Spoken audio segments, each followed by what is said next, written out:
toutes et à tous de nous avoir rejoints pour cette seconde journée de travail Erytech. Merci à ceux qui étaient déjà là hier, qui ont pu faire le tour des merveilles de ce mystère le mieux caché d'Auvergne qu'est la Haute-Loire. Hein, et cette magnifique ville du Puy-en-Velay, la ville haute et historique, classée au patrimoine mondial de l'UNESCO et qui a été élue monument préféré des Français sur deuxième position. C'était en quelle année? 2007 ou 2017? C'était il y a pas très longtemps. Voilà, super, merci beaucoup. Donc on va travailler ce matin sur différents points de vue autour de la valorisation numérique des patrimoines. C'est une question qui est éminemment transverse, puisque l'Erytech a été créé pour être un lieu de convergence entre les acteurs du patrimoine et de la culture, évidemment. On pourrait dire des patrimoines, parce qu'on englobe à la fois la question des patrimoines bâtis et architecturaux, la question des patrimoines immatériels, la question des patrimoines naturels, et Dieu sait qu'ici on est bien servi en emploi, et aussi le patrimoine industriel. Donc ces patrimoines sont représentés par des associations, par des élus, par des acteurs de terrain et des professionnels. On a souhaité faire converger avec d'autres acteurs, qui sont ceux du tourisme, ceux qui commercialisent, qui vendent des destinations. Parce que ces patrimoines sont des vecteurs de mobilisation des touristes. Aujourd'hui, la grande majorité des touristes étrangers qui viennent en France viennent pour découvrir nos patrimoines. Donc, quand on regarde les 60 destinations touristiques qui drainent le plus de visiteurs, 2020 excepté évidemment, quoique. Mais quand on voit effectivement qu'on prend ces 60 destinations, 50 sont de nature patrimoniale. Voilà. Donc quand on vient en France, c'est pour voir les patrimoines. Et derrière ça, il y a des patrimoines qui sont connus internationalement, qui d'ailleurs sont parfois survisités, et eux-mêmes en souffrent, comme le Mont Saint-Michel aujourd'hui, qui va être obligé, pour des raisons de préservation, de limiter. Eh bien, il y a tous les patrimoines des territoires. C'est-à-dire en fait, tous ces lieux, tous ces mystères qui sont trop bien cachés et qu'on doit porter à la connaissance des touristes du monde entier. Donc la question, c'est comment on fait converger ces acteurs des patrimoines, ces acteurs du tourisme, et les acteurs du numérique, c'est-à-dire ceux qui sont capables de faire des petits miracles dont vous avez vu 5 échantillons hier, avec Novelab pour la Côte-Chauvet, Nouvéa et Sonmetron pour Cabourg, Narrative avec Volvicomte, Artips avec Bourgogne-Franche-Comté. Voilà, vous avez eu des exemples très, très marquants de ce qu'il est possible de faire aujourd'hui en termes de valorisation patrimoniale et de numérisation patrimoniale. Donc voilà, deuxième épisode, deuxième journée, on va demander à nos intervenants qui représentent les acteurs du tourisme, qui représentent les élus des parcs, qui représentent les élus des petites cités de caractère, voilà, comment eux, ils regardent cette question du numérique. Parce que ça fait 15 ans qu'on bricole des trucs, qu'on se dit qu'avec ça, on va tout faire péter. Des fois, on fait tout péter, et puis des fois, tout pète. Parce que la start-up sur laquelle on comptait, voilà, elle est liquidée, parce qu'on a fait un projet pour se faire plaisir avec des crédits européens, et au bout de 3 ans, les crédits européens, il n'y en a plus, hein, c'est la règle des minimis. Donc voilà, plus ça tombe, plus ça... Voilà. Et puis il y a d'autres fois où la mayonnaise prend très fort, et où ça s'inscrit dans la durée. Et donc notre enjeu aujourd'hui, ça va être à la fois de faire le bilan de ces 15 ans de bricolage expérimental, d'essayer d'en sortir un certain nombre de bonnes pratiques. On retrouvera cet après-midi dans, je dirais, le programme, le plan de charge du livre blanc, puisque dans le cadre d'Erytech sera lancé cet après-midi l'écriture avec vous d'un livre blanc de la numérisation des patrimoines à finalité touristique. Voilà. Ce ne sera pas un truc d'expert, ce sera un truc basé sur des monographies, des terrains. Je vous présenterai à l'occasion les 6 étudiants de l'Institut d'Auvergne de développement des territoires qui vont conduire cette mission sous la direction de leur directeur. Mais en l'occurrence, l'idée ce sera de revenir vers vous pour Erytech numéro 2 l'an prochain avec un livre blanc qui soit un mode d'emploi. Pas pour dire ce qu'il ne faut pas faire, mais peut-être pour pointer ce qu'il faut faire et puis pour pointer ce qu'il ne faut pas oublier de faire dans un projet de territoire à vocation patrimoniale. Voilà.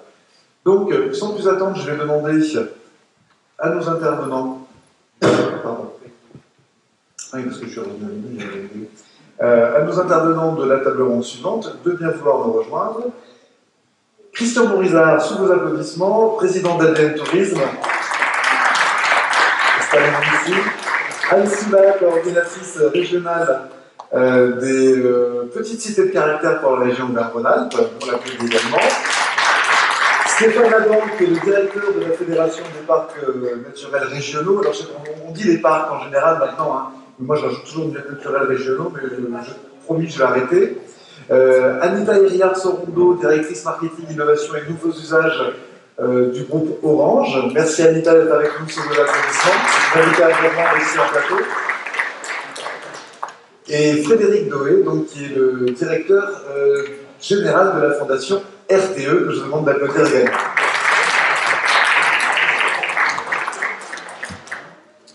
C'est ça. Non, non, mais il y a l'école des filles et l'école des garçons. Pardon, je vous ai privé de cette présence féminine, mais je voulais les garder pour moi. En l'occurrence, donc, oui, si on peut enlever les badges pour éviter les reflets sur les photos. Voilà, c'est juste un... Et les masques, vous les gardez tant que vous ne parlez pas. Au moment où vous parlez, vous l'enlevez, puis après, vous l'enlevez. Voilà. Si vous le voulez bien, hein. Je ne vous impose rien. Mais la sécurité de tous est l'affaire de chacun. Donc, sans plus attendre, Christian Monrizard, donc la ADN Tourisme, je vais vous laisser nous dire ce qu'est ADN Tourisme, parce que c'est un acteur dans le paysage touristique qui aujourd'hui est arrivé peut-être à faire la fusion qu'on attendait depuis très longtemps, pour coordonner les énergies touristiques sur les territoires. Et je vais vous laisser nous dire comment, au sein d'ADN Tourisme, tous les acteurs du tourisme regardent cette question du numérique, ce qu'ils en attendent, et ce qu'ils ont, je dirais, envie d'en faire et avec qui, et qu'est-ce qui parfois les arrête et les bloque. Bonjour à vous tous. Donc effectivement, l'ADN Tourisme, c'est une fédération qui a été créée il y a très peu de temps, pour être précis, le 11 mai, le 11 mars, puisque le 11 mai, on nous est en plein confinement, le 11 mars de cette année, et c'est la réunion des 3 fédérations du tourisme institutionnel représentées par Destination Région, les comités régionaux de tourisme, Tourisme et Territoire, c'était les agences départementales de tourisme, et OTF, qui était la fédération des offices du tourisme de France. Donc nous avons mis un temps record, puisque c'était un souhait, un vœu depuis des années, que l'ensemble des strates du tourisme institutionnel se réunissent en une seule et unique fédération, et ce pour être plus efficace possible, que ce soit dans l'utilisation de l'argent public, surtout, et puis qu'il y ait une transversalité et une meilleure cohérence dans les projets réalisés par les uns et par les autres, et que justement les uns et les autres puissent s'approprier l'ensemble des projets pour leur réussite. Ce qui n'est pas toujours évident. Le tourisme, comme ailleurs, il y a quelques personnalités, quelques égos, quelques strates, bref, quelques conflits qu'il fallait... Non, j'ai l'impression que tout le monde a compris. Et par rapport à la question que Sébastien, en général, j'ai toujours un problème avec les prénoms. Le numérique, le tourisme et patrimoine. Je ne vous cache pas que, ayant été pendant très longtemps adjoint à la fois au tourisme et au patrimoine dans ma ville d'Arles, inscrite à l'issue au patrimoine mondial, d'ailleurs je suis très heureux d'être ici, puisque je disais à Sébastien, c'est ici au Puy que nous avons créé l'association des liens français inscrits au patrimoine mondial, c'était exactement en 2007. Et sur la concrétisation des plans de gestion, puisque la France était un très mauvais élève au regard de l'UNESCO, puisque tous les sites inscrits avant quasiment 2001-2002 n'avaient pas de plan de gestion, et c'est devenu une règle. Et le plan de gestion, on va y revenir, c'est quelque chose de très, très important, parce que c'est ce qui définit, on va dire, le carnet de route de la gestion de patrimoine. Qui plus est inscrit au patrimoine mondial, mais on peut s'en servir pour la gestion, je dirais, normale, de tous les patrimoines que tu as cités, qu'ils soient immatériels, environnementaux, industriels, etc. Donc ce travail, nous l'avons réalisé ensemble, mais j'ai pu me rendre compte que, je vais être gentil, il y avait un certain cloisonnement entre le tourisme et la culture. Et que lorsqu'on parlait de produits, effectivement, ça hérissait quelque peu les gens de la culture. Donc, pour être le plus clair possible, on a parlé de contenu et de contenant. Le contenu, ben, c'est aux professionnels de le définir. Le contenant, c'est aussi aux professionnels de le vendre. J'ai une petite anecdote à Arles, il y a un magnifique musée sur l'archéologie, et donc nous avions rencontré le conservateur adjoint, Et je lui avais fait remarquer que sa boutique, elle ne correspondait pas à la demande de la clientèle. Il m'avait dit, Monsieur Morisa, je n'ai pas fait 15 ans d'études pour vendre des cartes postales.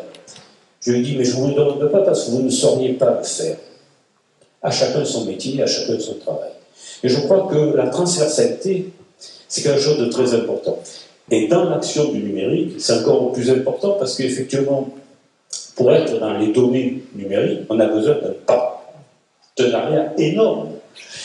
Lorsque, dans le cas de cette crise avec Atout France, avec la DGE, Direction Générale de l'Entreprise, c'est Bercy, hein, pour être clair, que ce soit avec l'IGN et avec ADN Tourisme, nous avons décidé de créer une carte de France sur les sites, on va dire, touristiques. Et donc, il fallait remplir, on va dire, cette carte de France, et nous avons, par le travail des uns et des autres, à peu près recensé 260 000 sites. 260 000 sites. L'important après, c'est qu'effectivement, cet outil, il soit dans la communication et il soit utilisé. Ça revient à ce que tu disais tout à l'heure. Si on fait quelque chose uniquement pour se faire plaisir, il n'y a pas une grande efficacité. Et donc, à travers ces 260 000 sites, ça demande quoi? Ça demande un réseau énorme de faire remonter l'information sur l'offre touristique. Et aujourd'hui, la mise à jour de l'offre touristique, c'est un casse-tête chinois entre les hôtels qui ne sont pas ouverts, les restaurants qui ferment, etc. Tout ce qui fait l'attrait touristique d'une offre touristique. Et donc, si nous n'avons pas sur le terrain des gens qui font remonter l'information, c'est-à-dire la donnée, après, il y a l'utilisation de la donnée. Alors là, on est sur Data Tourisme, un grand projet avec Atout France, et là aussi, il y a des réticences, parce qu'entre ceux qui font le travail pour fournir la donnée et ceux qui l'utilisent, c'est pas toujours les mêmes. Loin de ça, il faut. Et donc, ça représente un travail énorme, et à un moment donné, est-ce qu'il y a rétribution du travail ou pas rétribution du travail? Est-ce que la donnée est gratuite ou est-ce qu'elle n'est pas gratuite?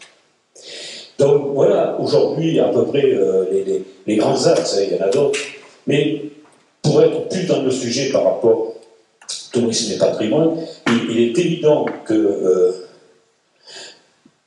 le patrimoine, c'est une vieille maison, c'est-à-dire bien antérieure au ministère de la Culture, puisque c'est sous la monarchie de Juillet que Ludovic Vuittet est nommé directeur général du patrimoine.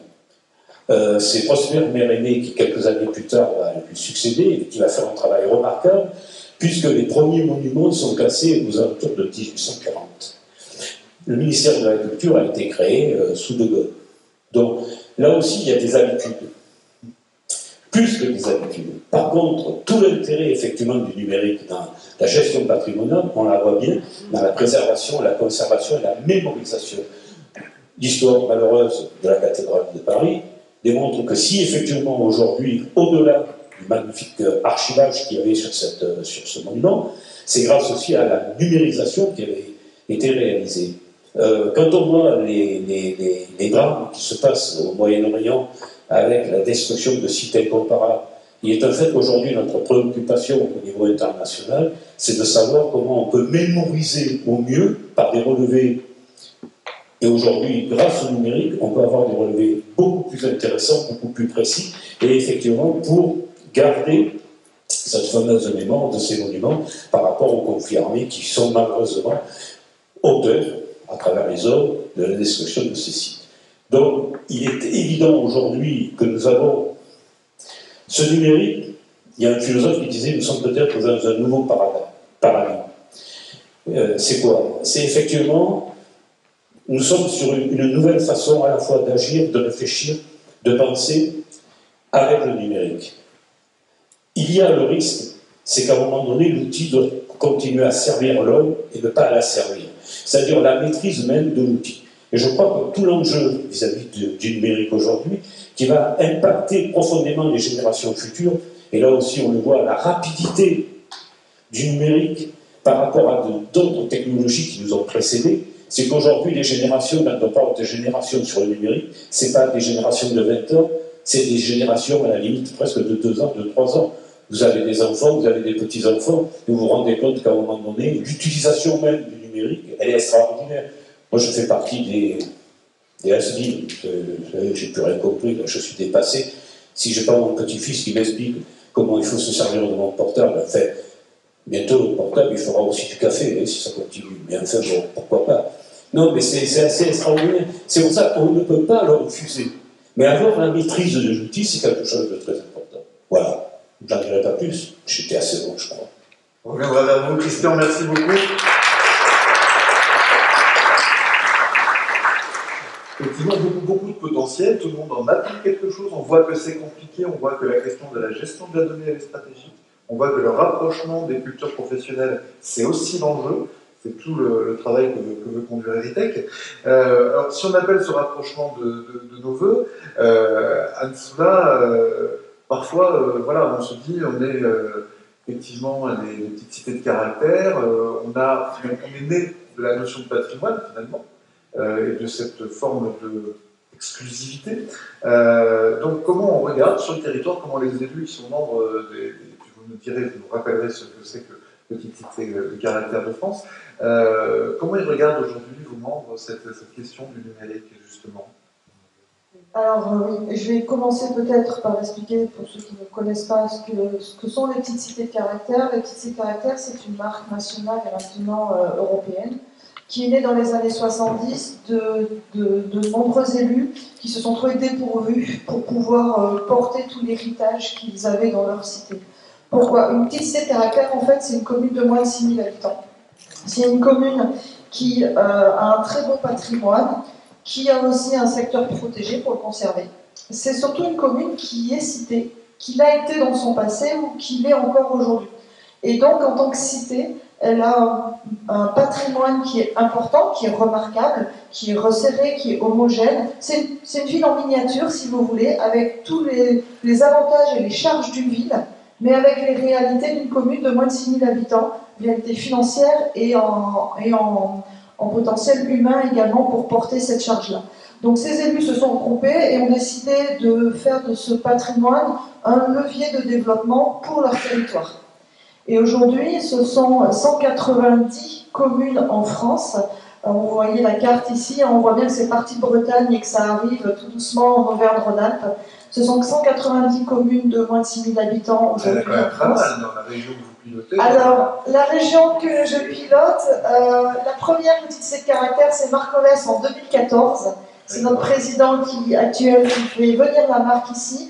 Et en moins de 6 ans, on a aujourd'hui 36 petites cités de caractère. C'est le réseau régional qui se développe le plus vite. Bravo. Alors, moi je suis là que depuis 1 an, alors je veux bien récolter les lauriers, mais c'est pas que de mon fait.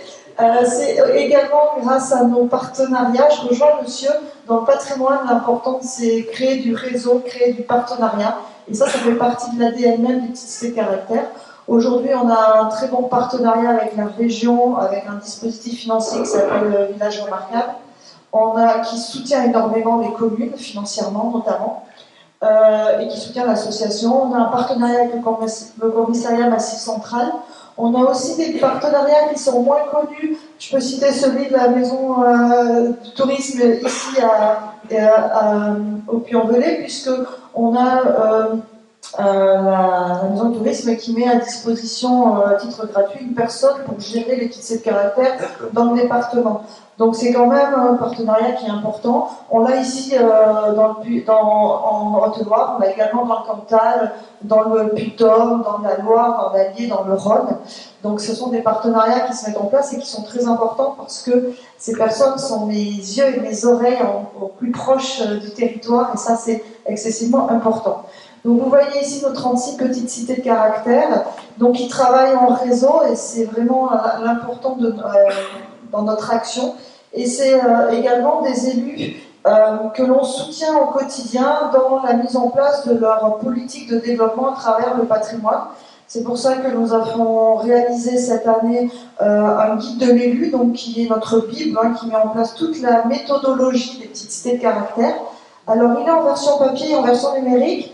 Et tout comme notre guide touristique, je dois avouer que tout le monde préfère les versions papier. Donc je suis désolée pour la thématique d'aujourd'hui, mais le papier a encore de beaux jours devant lui.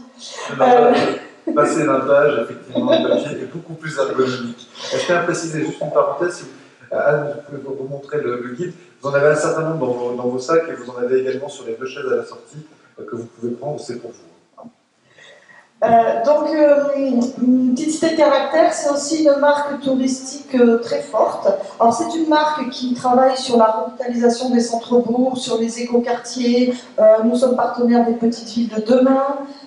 Nous sommes partenaires sur vraiment un grand nombre de programmes sur la revitalisation de centres-bourgs, parce que pour pouvoir valoriser un patrimoine, il faut d'abord que ce patrimoine y vive, qu'il y ait des habitants qui fassent vivre ces communes, un développement économique, et à côté de ça, nous avons une marque touristique qui commence à être connue, qui commence à être forte, et qui met en valeur ce patrimoine. Alors il faut bien avoir en tête que les petites cités de caractère, ce sont des petites communes. En Auvergne-Rhône-Alpes, la plus petite fait 174 habitants. C'est laquelle? Ça doit être... alors, je ne sais pas si c'est Rivry ou si c'est Chillac, dans Haute-Loire, mais c'est à peu près équivalent, voilà. Et puis, la plus importante doit être Crémieux, en Isère, pour plus de 3000 habitants. Donc, ce sont des communes qui sont souvent exclues, en fait, des grands circuits touristiques. Ce ne sont pas des communes qui font déplacer les foules au premier abord, alors qu'elles ont un potentiel extrêmement important. Et il faut savoir que dans les petites cités de caractère, l'idée, au départ, c'est de faire venir les personnes pour qu'elles vivent un moment de détente à travers une randonnée urbaine, et elles vont se déconnecter, en fait, du numérique, puisque ce qu'elles souhaitent, c'est se promener dans les rues, c'est parler avec les commerçants, les habitants, goûter à la gastronomie, prendre vraiment le temps de vivre. Et donc souvent, le numérique est pour nous un outil formidable en amont, pour faire venir les touristes et pour faire connaître nos petites cités de caractère. Et souvent, finalement, le numérique est un peu oublié durant la visite. Surtout dans les petites cités de caractère, on veut remettre l'humain au centre de nos préoccupations. Donc on fait toujours en priorité la part belle au guide conférencier, à l'artiste qui va valoriser le patrimoine. Ici, on a le festival du cuivre, par exemple, au Monastier, à la Chaise-Dieu, un magnifique festival également. On peut avoir le festival de spectacles vivants à Marcolès en Cantal. Voilà, ce sont vraiment ces actions qu'on aime valoriser. Alors évidemment, on utilise le numérique pour faire connaître toutes ces actions. Nous avons les sites internet, les réseaux sociaux, la web TV, les podcasts radio, enfin voilà, on utilise au maximum le numérique, mais il est important pour nous de savoir pourquoi on l'utilise et de laisser le numérique comme un outil. Et on se pose toujours la question de savoir, pour valoriser ce patrimoine, quel est l'outil le plus judicieux. Et parfois, le numérique est le plus judicieux parce qu'on sait que dans nos petites cités de caractère, on n'a pas le potentiel humain pour ouvrir les espaces 24 heures sur 24 ou avec de larges ouvertures, notamment en période de basse saison. Donc à ce moment-là, le numérique devient une solution. C'est pas le remède miracle, mais c'est une solution intéressante. De la forme de permanence. Exactement. De vos éléments remarquables. Et puis ça permet surtout d'avoir une offre complémentaire, alors soit parce qu'on ne peut pas ouvrir suffisamment nos espaces, soit parce que la demande est là pour du jeune public, des personnes en situation de handicap ou d'autres demandes qui pourraient arriver. Alors je voulais simplement donner deux petits exemples si j'ai un petit peu de temps, puisqu'on a un bel exemple sur le territoire de la Haute-Loire, c'est celui de la petite cité de Allègre, qui elle a mis en place sur une application qui s'appelle Easy Travel un parcours qui s'appelle Allègre aux deux volcans. C'est un parcours en fait qui remet en scène le circuit des Carriérous, qui permet donc de créer une liaison douce entre la cité urbaine et puis les deux volcans, le Mont Bar et le Mont Bory. Et là, c'est un circuit qui fonctionne très bien, puisqu'on avait besoin d'une médiation pour relier en fait tous ces espaces qui sont extrêmement importants et qui visuellement, pour un touriste, ne se relient pas forcément spontanément. Donc là, on voit que le numérique est un outil qui est vraiment adapté. On a un contre-exemple,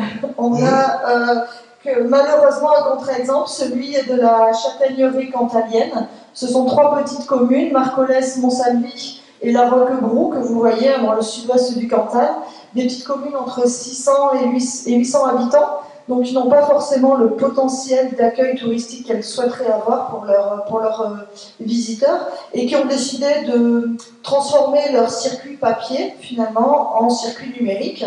Donc elles ont fait appel à une application dont j'ai perdu le nom, excusez-moi, qui permettait en fait de pouvoir être utilisée hors connexion, puisque dans les rues de ces petites communes, il y a parfois des zones qui sont un petit peu compliquées au niveau des réseaux.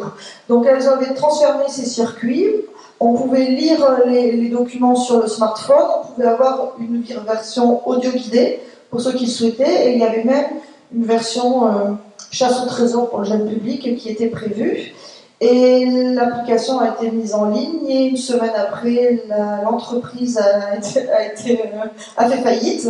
Donc aujourd'hui, nous avons 3 communes qui ont fait un investissement qui est relativement lourd par rapport à leur strate de population, et qui se retrouvent avec une application qui, ne pouvant pas être mise à jour et n'ayant aucun dossier source, ne peut pas être utilisée.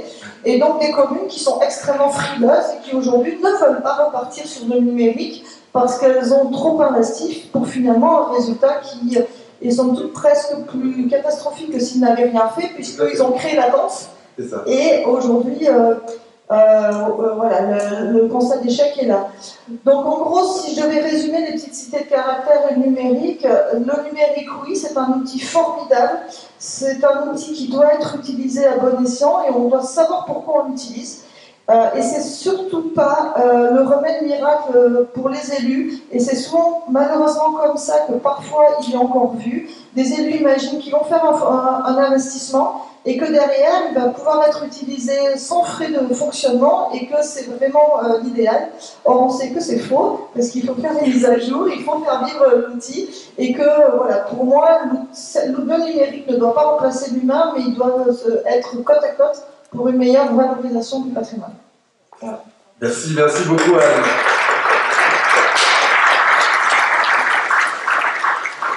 C'est très important ce que nous dit Anne Soula, effectivement, c'est que le numérique n'exonère pas d'avoir une stratégie. S'il n'y a pas de projet de territoire, de toute façon, il n'y a pas d'outil qui puisse servir une quelconque stratégie. Donc la stratégie, elle précède. Et c'est vrai qu'on l'a entendu, et on va peut-être le entendre aussi avec Stéphane Adam pour les parcs. Il n'est pas question que le numérique fasse écran avec le patrimoine. D'autant que, Stéphane, si on randonne avec une tablette, à un moment donné, ça va mal finir. On verra. On va bouffer du caillou. Donc, et idem, on l'a vu hier avec le projet de Vol-Vicomte, basé sur l'audition, l'idée n'était pas de mettre un écran entre moi et le patrimoine. Donc il y a bien toute cette réflexion, et c'est super important effectivement que des associations comme les petites de caractère apportent cette ingénierie aux communes. Parce qu'aujourd'hui, effectivement, on se dit, bah, le numérique c'est pas cher, sauf que non, quand c'est gratuit, c'est toi le produit, donc on connaît le dicton. Et puis derrière, voilà, il faut le faire tourner, parce qu'on crée du désir, on crée de la fréquence. Si des cités numériques leur patrimoine, comme l'a fait il y a une douzaine d'années la réunion des musées nationaux, se disait que si on fait des visites virtuelles des musées, les gens ne viendront plus. Ils en ont fait 1, puis 2, puis 3, puis ils ont vu qu'en fait, ça a augmenté le désir de venir et ça a augmenté la fréquentation du musée en physique. Donc c'est un formidable outil d'appel, mais derrière, il faut qu'il s'inscrive dans une stratégie. Stéphane, non, les gars, c'est Stéphane, l'adjoint directeur de la Fédération des parcs. Comment, effectivement, au sein des parcs, cette question est-elle regardée? On l'a vu, il n'est pas question de faire écran au patrimoine. On se dit aussi que parfois, dans les parcs, en termes de connectivité, ce n'est pas numéro 1. Il n'a peut-être pas vocation à l'être. Mais aujourd'hui, quelles sont les réflexions que mène la Fédération sur cette question du numérique et de ce patrimoine naturel? Voilà, une très très bonne question. J'allais dire. Alors, nous, on est un peu, effectivement, on est franchement au cœur du sujet parce que les parcs naturels régionaux ont été créés il y a une cinquantaine d'années sur le principe que les patrimoines, alors au sens de ceux que Sébastien a cités, c'est-à-dire naturels, mais aussi culturels, techniques, puisque on parle aujourd'hui de parcs naturels régionaux, mais on aurait pu très très bien parler de parcs naturels et culturels régionaux. Oui, c'est vrai. Tellement la dimension humaine, puisqu'on on est en plus sur des territoires habités, on est des territoires préservés, protégés, mais habités. Donc c'est un peu ce qui fait la spécificité des parcs naturels régionaux par rapport à d'autres espaces protégés. 4,5 millions d'habitants hein, sur le parc. Ah oui, quand même. Donc c'est une conception différente à l'époque, quand ils ont été créés, une conception différente des politiques de préservation. D'ailleurs, le ministère de l'Environnement n'existait pas encore à l'époque, donc c'était un peu précurseur. Donc c'est une autre manière d'envisager les politiques de préservation, en considérant que le patrimoine, il faut le protéger, notamment parce que c'est le socle, c'est le capital principal de ces territoires. Alors, il y a 50 ans, c'était un sacré challenge, quoi, parce que dire aux habitants, vous habitez un territoire rural, enclavé, mais là vous avez un potentiel. Voilà. Bon, ils vont regarder des fois avec des yeux un peu bizarres, quoi, hein, mais fondamentalement, le temps nous a montré que, au fur et à mesure, et je partage beaucoup de ce qui a été dit avant, au fur et à mesure, on a pris conscience de la richesse et du fait que le patrimoine ou les patrimoines sont facteurs de développement économique, social et culturel. Donc, voilà. Donc, aujourd'hui, juste pour vous donner un ordre d'idée, 56 parcs, toutes les régions françaises sont concernées, 4400 communes, je disais 4,5 millions d'habitants, 17% du territoire national. Donc, d'une logique de dérogation, on arrive progressivement à quelque chose qui se généralise, avec d'ailleurs des principes qui sont repris, c'est d'ailleurs notre mission, l'État nous demande d'expérimenter, pour ensuite pouvoir faire en sorte que d'autres territoires s'inspirent. Donc, toutes les logiques de projet de territoire sont quand même nées, effectivement, des chartes des parcs en partie. Donc, voilà. Ça, c'est la photographie.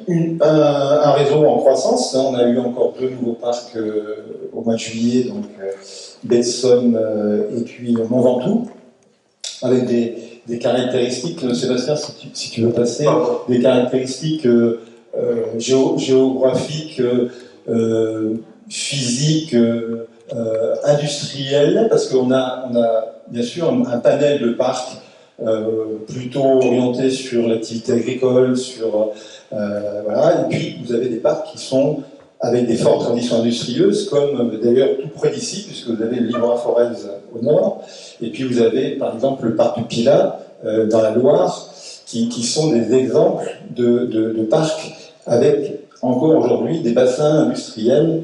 D'ailleurs, la coutellerie sur Thiers, elle n'est pas née à Thiers, elle est née dans la montagne, dans le milieu rural. Et puis progressivement, elle est venue s'installer sur Thiers. Donc pour vous dire que cette dimension, même industrielle, elle est très présente dans les parcs. Voilà. Donc c'est juste une manière. Les parcs, c'est des territoires, comme vous voyez, mais c'est aussi 300 000 entreprises et à peu près 700 000 salariés et travailleurs. Voyez. Donc c'est ça la réalité. C'est des lieux de vie. Voilà. Comment ? C'est des lieux de vie. C'est des lieux de vie, c'est des villes, des cités, voilà, donc qui sont des fois villes-portes, mais qui sont des fois dans les parcs. Voilà, avec donc ces patrimoines qui sont, encore une fois, la base du développement et de la constitution de la charte. C'est-à-dire les partenaires vont s'entendre en disant mais comment on fait pour que ce patrimoine, on puisse le valoriser, mais dans une optique de préservation, parce que votre capital, bien sûr, si vous le détruisez, eh bien, vous aurez plus les fondamentaux pour envisager un développement touristique, agricole, etc. Voilà. Et donc, la logique dans tout ça, c'est que eh bien, le patrimoine, il est protégé. Alors, on n'a pas de procédure, par exemple, là aussi, c'est quelque chose qu'on entend difficilement, parce qu'on a l'image des parcs américains, avec vous savez, des barrières, avec des interdictions, un arsenal réglementaire, et les parcs naturels régionaux n'ont quasiment pas de réglementation spécifique.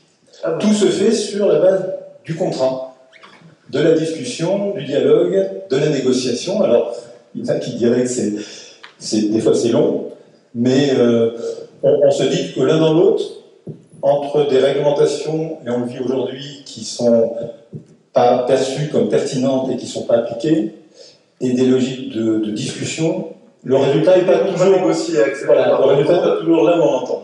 Ça veut dire que oui, il y a du temps perdu à part an, qu'il y a du temps gagné. Voilà, tout à fait. Donc, voilà, l'idée c'est de préserver, mais dans une logique de valorisation. L'idée, c'est que les parcs, ils ont vocation à parler au maximum de monde. C'est-à-dire qu'on n'est pas dans une logique élitiste, même si, après, il va se poser des questions de maîtrise de l'urbanisation, de maîtrise des flux touristiques, de surfréquentation, et on va y revenir. Mais l'idée, c'est que c'est des territoires qui sont normalement accessibles au plus grand nombre. Et en particulier, on va parler beaucoup de touristes, mais on va aussi parler de clientèle de proximité, des excursionnistes, des gens qui habitent dans les villes de proximité, et même des habitants. Parce qu'on oublie qu'un parc, en particulier, c'est d'abord un projet de territoire pour les habitants. Oui. Et que c'est intéressant de travailler sur le tourisme, notamment parce que, à travers le regard du touriste, on peut modifier le regard des habitants sur leur territoire. Ouais. Vous voyez, parce qu'il y en a qui le vivent mal, qui vivent le parc comme un territoire, encore une fois, enclavé, en voie de désertification, où il n'y a plus d'emploi, il y a moins de vie comme dans le passé, mais ils n'ont pas forcément la vision de ce patrimoine, ou de ces patrimoines riches. Voilà. Et donc, le regard du touriste les amène à dire, ah oui, effectivement, on a la chance d'avoir un territoire qui présente un certain nombre d'avantages. Donc, préservation, valorisation.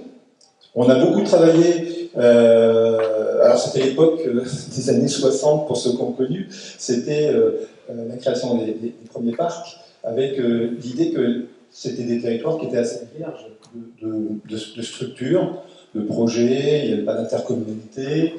Voilà, donc les parcs, dans un premier temps, se sont lancés dans la mise en place de structures muséographiques, de structures d'accueil du public.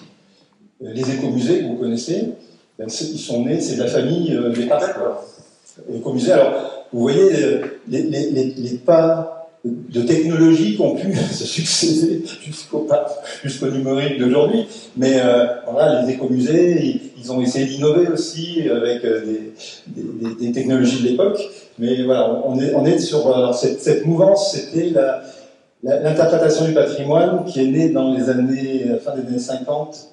C'était plutôt une réflexion anglo-saxonne autour donc, de l'interprétation du patrimoine. C'est un certain Freeman Tilden qui a développé cette idée que pour découvrir les patrimoines, il fallait dépasser la contemplation, l'apport scientifique, et qu'il fallait aller vers des guides, des interprètes qui permettent de comprendre vraiment la plus-value, la richesse des patrimoines, et donc il fallait envisager plutôt une posture participative, plutôt que spectateur, pour comprendre et du coup mieux apprécier et mieux protéger. Vous voyez, donc l'esprit de la valorisation des patrimoines dans les parcs est né avec cette école anglo-saxonne fin des années 50. Qui est extrêmement cohérente, hein, effectivement. Et on va retrouver cette idée de la présence humaine. C'est-à-dire qu'on dit, vous pouvez contempler, mais on a besoin d'intermédiaires, d'interprètes. Et c'est là où l'homme va jouer complètement son rôle. Et j'y reviendrai parce que nous, on l'a intégré progressivement dans les années qui ont suivi. Voilà. Que dire de plus? Quelques exemples? Alors, voilà. De réalisation. Alors, je voulais remercier d'abord Sébastien parce que quand il m'a proposé d'intervenir, je me suis dit, je n'ai pas une photographie de la posture des parcs en matière d'utilisation du numérique par rapport au patrimoine à des fins touristiques. Parce qu'on anime le réseau, on voit des expériences remarquables, mais on n'a pas une photographie de là où on en est. Donc, du coup, je me suis dit, je vais en profiter, je vais faire un petit questionnaire auprès des parcs pour identifier d'abord les principales démarches, en quoi c'est pertinent selon les parcs, et quelles sont les conditions de réussite et puis les freins. Alors, ça m'a bien éclairé parce que ce que j'en sors de tout ça d'une manière un peu générale, c'est que les parcs ne sont pas craintifs du tout par rapport au numérique. Et il n'y a pas un rejet, c'est évident, mais il n'y a pas non plus de crainte, de forte crainte. L'idée, c'est de se dire, de toute façon, aujourd'hui, pour valoriser du patrimoine, il y a des enjeux de développement qui sont importants, et le numérique, c'est clairement un outil intéressant qui permet de travailler sur des échelles plus grandes, de renforcer l'attractivité, le design. Je parlais tout à l'heure, je parlais de produits touristiques, le design de l'offre. Par contre, il faut, et c'était évoqué, il faut le maîtriser. Il faut le maîtriser, cet outil, parce que il faut pouvoir être en capacité d'anticipation quand il y a des nouveaux équipements. Je pense à la 3G, à la 5G qui est en cours. Sur les parcs, c'est un vrai problème d'être des acteurs de la discussion pour éviter que les antennes soient installées n'importe où, qu'on ait un effet cumulatif. Voilà, que sur les sites fragiles en particulier, eh bien, il y ait des endroits où on dise non, il n'y en aura pas. Hein. Donc, vous voyez, il y a cette idée qu'il faut le maîtriser, quoi. Il faut le maîtriser. Alors, c'est pas toujours simple parce qu'on est en face des fois de lobbies qui sont importants. Mais voilà, donc la posture, elle est celle-ci, elle est de dire le numérique peut nous apporter un plus indéniable, mais il faut pouvoir le gérer. Alors, par rapport à notre question de l'intermédiation dans le cadre de la valorisation du patrimoine, pour vous donner un exemple de ce qui nous paraît moins important et ce qui doit permettre de garder l'humain au cœur et d'utiliser le numérique comme un outil.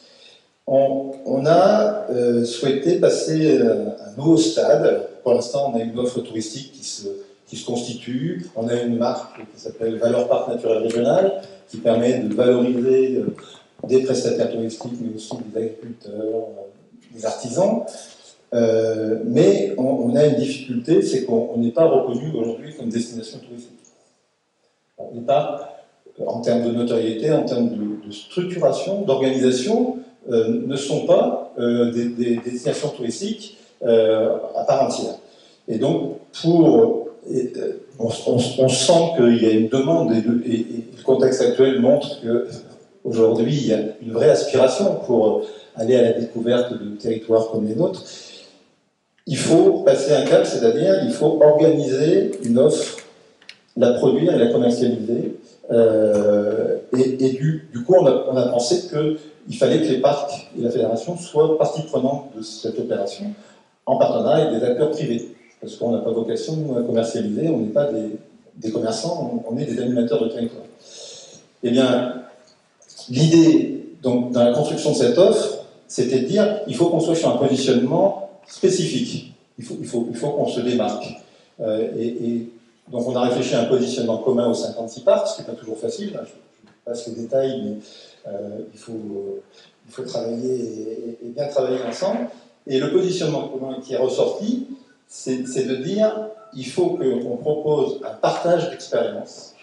On est vraiment dans l'idée, on vous fait découvrir. Alors, ça ne couvre pas tous les champs des touristes. Hein. On n'est pas sur un panorama complet, mais on est sur l'idée d'un partage des expériences avec, et ça c'est le point fort, avec des acteurs du changement. C'est-à-dire des gens qui, sur les parcs, ont engagé des démarches alternatives, expérimentales, qui vont dans le sens de la transition écologique, énergétique. Vous voyez. Et ça, c'est exactement ce que sont les parcs. Oui, il y a quelque chose qui ressemble à un début de démarche de positionnement marketing, d'une certaine manière. Marketing de destination. Exactement. On tient compte d'une demande, on tient compte de ce qu'on est, parce que si vous avez un positionnement complètement décalé, eh bien, vous tombez à côté de la plaque. Donc l'idée là, c'est de pouvoir faire partager. Donc ça veut dire qu'au cœur, alors bien sûr, ça sera des démarches de sous-tourisme, de tourisme pour tous, de tourisme de proximité ou de circuit de proximité. Mais ce qui va chapeauter un peu tout ça, c'est la notion de partage d'expérience avec des acteurs. Il reste une minute sur ton temps de parole. J'aimerais qu'on puisse effectivement regarder les exemples que tu nous as apportés, qui sont parmi d'autres. Et donc, dans ce cadre-là, on envisage la création d'une plateforme numérique. Donc, vous voyez, l'outil numérique, là, il est indispensable. Ouais. Il permet aussi, en plus, de travailler sur le design de l'offre, dans des conditions bien meilleures.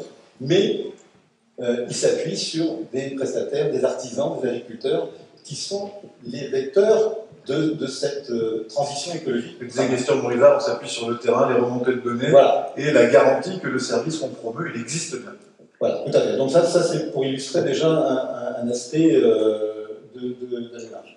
Alors, sinon, sur les applications qui sont montées de mon en-tête, ce qu'on constate, que ce n'est pas un hasard, on a quand même beaucoup d'applications qui sont sur le domaine de l'itinérance de la randonnée, de la structuration, de la découverte du territoire avec vélo, à pied, voilà, tous les modes doux de découverte. Donc vous avez quelques exemples comme GeoTrek, qui est un outil partagé par à peu près la moitié du réseau, voilà, qui permet de gérer et de mettre en valeur une offre de sentiers de randonnée. Alors ce qui est intéressant, c'est que l'outil numérique permet à la fois de structurer des territoires et puis de travailler en inter-territoire. Donc ça c'est, je trouve intéressant parce que ça conforte la mission des parcs dans la structuration. Pardon ? Voilà. Donc c'est un outil très intéressant. Juste Sébastien, un point avant, je voulais insister sur un autre aspect parce que là on a visite virtuelle de sites, dont en parlant mieux que moi. Il y a un aspect que je voulais aborder, c'est les outils de gestion des pratiques outdoor. Donc là, on est sur du tourisme ou sur des sports de nature, dans le respect des milieux. Un exemple très intéressant, c'est ce qu'on appelle la météo des oiseaux en Narbonnaise, en Méditerranée. C'était l'idée au départ qui est née d'une rencontre entre une animatrice du parc et un pratiquant du windsurf sur le littoral, qui ont fait le constat, en discutant, alors voilà, on est dans la logique de la discussion, qui ont fait le constat qu'il y avait un problème potentiellement de conflit d'usage entre des populations d'oiseaux menacés, des cerfs, et puis des pratiquants de sport de glisse. Et ces gens-là, donc on réfléchit, on dit, mais on va créer des informations, on va nourrir des informations à partir d'une page Facebook gérée par le pratiquant de sport de glisse pour vulgariser l'information, pour informer les pratiquants des lieux de nidification des oiseaux. Et du coup, le résultat, c'est que les pratiquants ont vraiment apprécié et du coup, on a une occupation des espaces qui se fait en meilleure intelligence grâce entre le milieu et les voilà. Et les sportifs. Je vais être obligé de t'arrêter, pardon Stéphane. Le reste, on pourra l'évoquer peut-être plus tard parce que c'est les... Et non, parce que chacun avait 10 minutes de temps de parole, on est déjà à la fin avec toi. Pour ça, demain. Avec plaisir. Sur les enseignements, sur les conditions de réussite, je pense que ça nous arrivera l'après-midi. Ça marche. Merci beaucoup. Non mais ça fait partie. On applaudit Stéphane. Ça fait partie des difficultés de l'exercice, hein, évidemment, on a tellement de choses à dire et puis on a envie d'écouter, mais voilà, on a une visio qui va commencer dans quelques minutes. Anita Herrière-Sorondo, donc directrice du marketing, innovation et nouveaux usages chez Orange. Comment aujourd'hui cette question est regardée chez Orange et quelles sont les propositions de valeur que vous faites au territoire pour les aider à valoriser, promouvoir, numériser leur patrimoine, pardon. Alors, j'ai envie de vous dire que la question, elle se pose à nous et elle se pose à nous de façon partagée depuis, une vingtaine d'années. Ça fait plus de 20 ans aujourd'hui qu'on travaille avec les territoires. D'ailleurs, on est très impliqués dans les territoires. On a des salariés partout. On a 90 000 salariés à peu près dans le monde. On doit être à 60 000 sur le territoire français avec une très grande capillarité. Donc, chacun d'entre nous est quelque part ambassadeur de son territoire. On est tous originaires de quelque part. On a tous à cœur de faire partager nos passions, nos envies, nos coups de cœur. Donc, on s'intéresse à cette question de comment on peut mettre en valeur ce patrimoine matériel et immatériel depuis près de 20 ans. D'accord. Et on le fait dans une approche qui est une approche ouverte, une approche partenariale, donc en étant au plus près des territoires, évidemment, donc en travaillant avec les territoires sur leurs ambitions, sur leurs enjeux, sur leurs pratiques. On a un laboratoire des usages, un laboratoire de sociologie au sein de notre centre de recherche. Donc c'est extrêmement précieux et c'est pas réservé à des grandes villes et à des grands projets, mais ça nous permet justement d'accompagner des projets de territoire en ayant ce recul et ce regard de sociologie finalement, de sociologie des usages sur les pratiques numériques. Et ce que je voulais également partager avec vous aujourd'hui, c'est que tous dans cette salle, chacun à notre façon, mais tous, nous baignons dans un bain de données. C'est-à-dire que nous avons autour de nous en ce moment tout un tas de données qui sont là, qui sont accessibles. On a un outil assez extraordinaire dans chacune de nos poches qui est un smartphone, qui permet aujourd'hui à peu près, allez on va dire à peu près partout, parce que c'est vrai qu'en France on a entrepris une couverture du territoire qui est extrêmement importante en matière de numérique, grâce d'ailleurs au territoire hein, et avec eux. On a cet outil qui est un peu une télécommande permanente qui nous permet de rester en lien avec nos passions, en lien avec nos amis, de partager avec eux nos coups de cœur. Et je ne sais pas si vous en faites expérience, j'en suis sûre que vous la faites. Sur Instagram, sur Facebook, il y a une quantité absolument énorme de données qui circulent et que chacun peut partager en apportant ses commentaires. Donc aujourd'hui, j'ai envie de dire que notre rôle, c'est à la fois un rôle d'accompagnement, un rôle de proposition, un rôle d'acteur au sein d'écosystèmes qui sont des écosystèmes complexes. On travaille avec les territoires, on travaille avec des chercheurs, on travaille avec de grandes institutions culturelles parce qu'on voit que les pratiques évoluent, les pratiques des publics évoluent. Et puis on travaille bien sûr évidemment avec des startups, avec des jeunes pousses. Et on travaille sur tout un tas de sujets. Je peux vous citer ce qu'on a fait avec la French Tech en Avignon. On a travaillé autour du Festival d'Avignon et avec des dimensions qui sont des dimensions qui ouvrent vers de nouveaux publics. J'en veux pour exemple ce qu'on a fait donc avec Avignon. On a travaillé sur le jeune public avec des jeunes d'Avignon qui sont des jeunes de quartiers difficiles. Donc l'idée c'était de les associer sur plusieurs mois, hein, dans le cadre d'un projet pédagogique, à la façon dont on pouvait donner accès au jeune public à du théâtre, donc une expérience nouvelle du théâtre. Et on a ouvert à des publics éloignés, donc notamment à des enfants qui sont hospitalisés. Donc on a mené une expérience avec le CHU de Rennes et je remercie la direction du Festival d'Avignon et tous les participants. D'ailleurs, je les remercie publiquement parce que c'est une expérience formidable pour permettre à des enfants qui étaient en long séjour à l'hôpital de pouvoir être associés à des représentations théâtrales jeunes publics, y compris sur la grande scène d'Avignon, avec un robot qui leur permettait d'être partie prenante de la représentation et d'aller au plus près des acteurs, au plus près des décors, de questionner les acteurs à l'issue de la représentation, d'échanger avec le public à l'issue de la représentation. Donc on voit se développer des pratiques qui s'appuient sur le numérique et qui sont des pratiques qui transforment notre rapport au monde, à l'environnement, au patrimoine et qui sont d'un ordre tout à fait nouveau. Dans ma petite présentation sur le programme, je donnais quelques tendances et en exprimant le fait qu'il y a un nombre de données numériques qui sont créées, qui sont absolument énormes à l'échelle mondiale. Et ça, je pense qu'on peut absolument pas l'ignorer. C'est-à-dire que quelque part, chacun d'entre nous produit et consomme de la donnée numérique. Et tout l'enjeu, je crois, qu'on a aujourd'hui ensemble, c'est de faire que ces pratiques soient des pratiques de qualité, c'est-à-dire que elles puissent s'élaborer dans un cadre, je dirais, d'interprétation, qui soit un cadre d'interprétation qui fasse appel à des scientifiques, qui fasse appel à des comités d'experts, qui fasse appel à des spécialistes du patrimoine, à des élus, à des personnes qui sont des professionnels du tourisme, parce que c'est important de travailler sur la qualité de cette donnée qui se propage.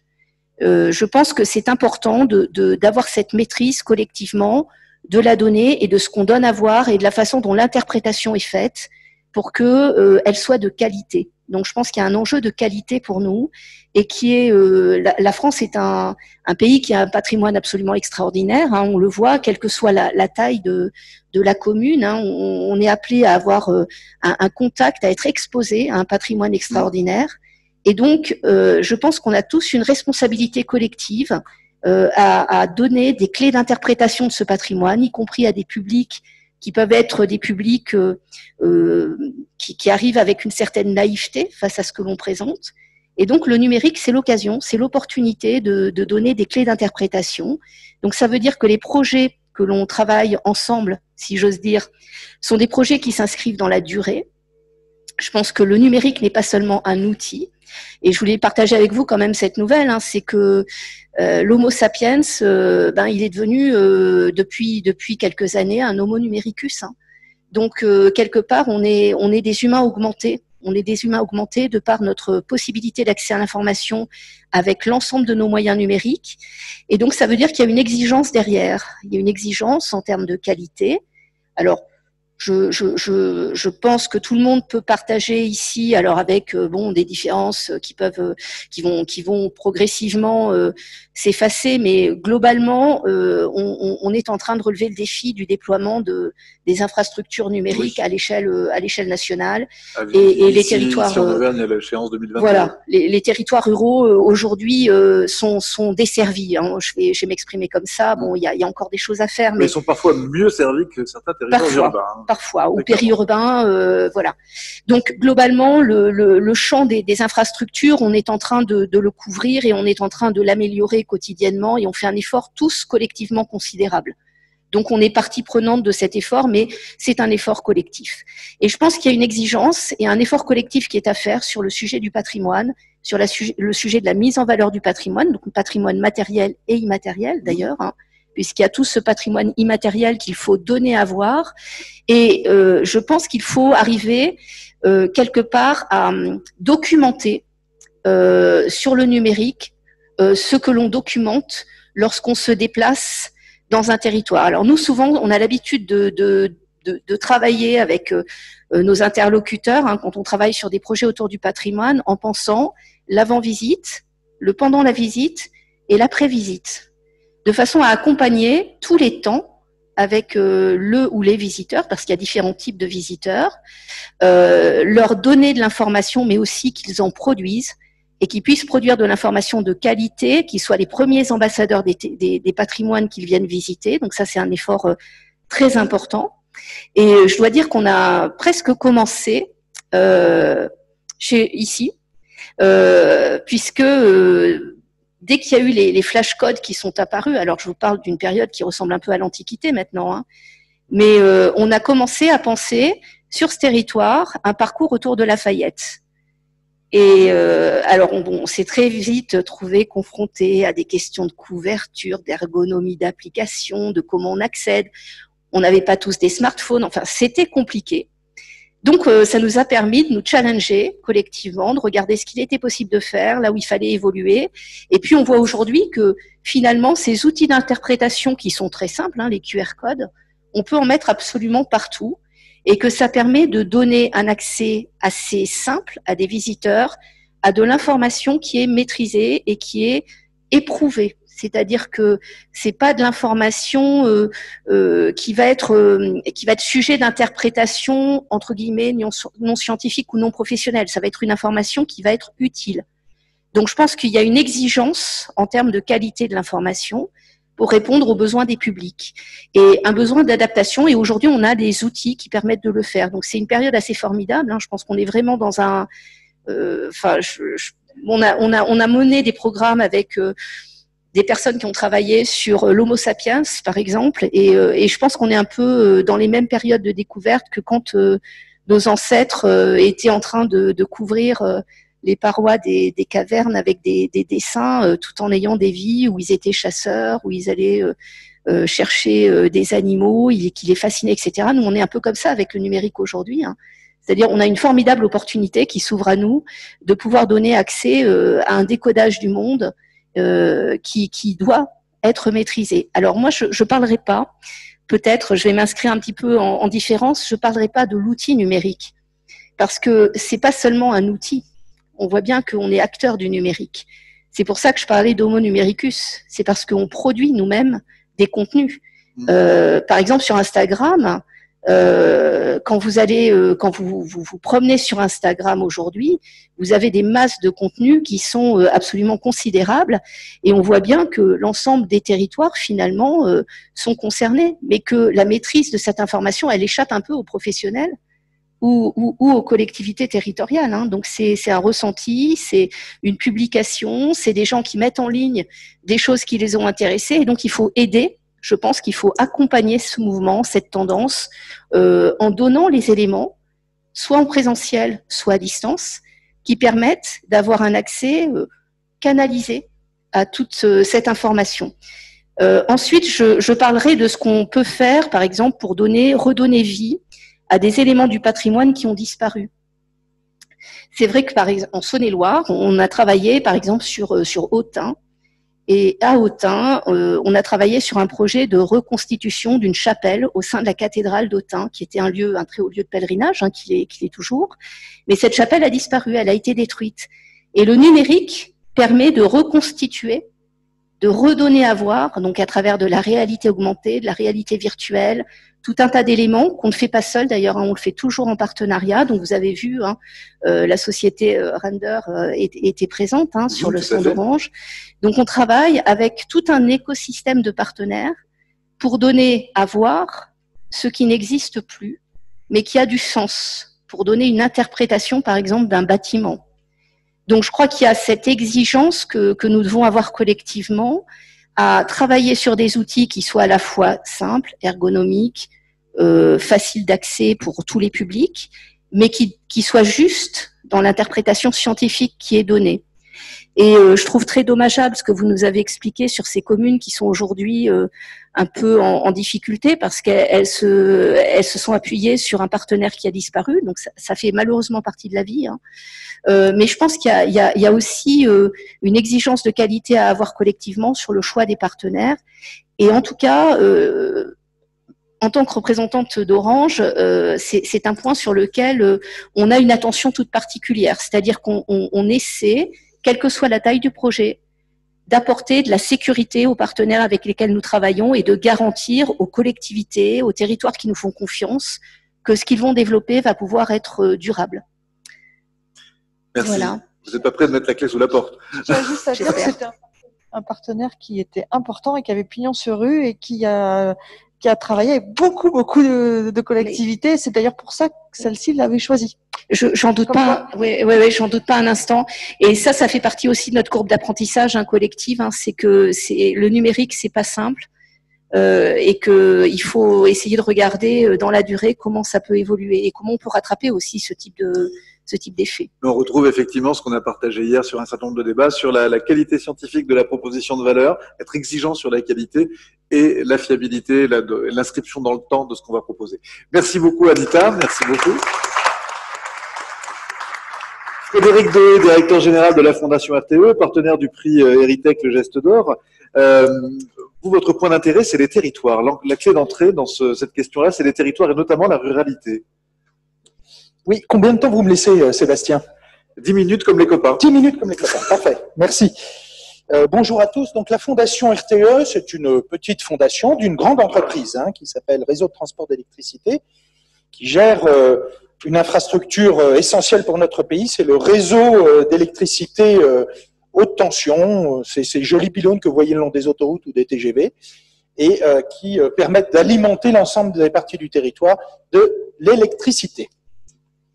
Alors, la Fondation RTE, elle a une vocation complètement différente, et effectivement, elle est tournée vers les territoires ruraux.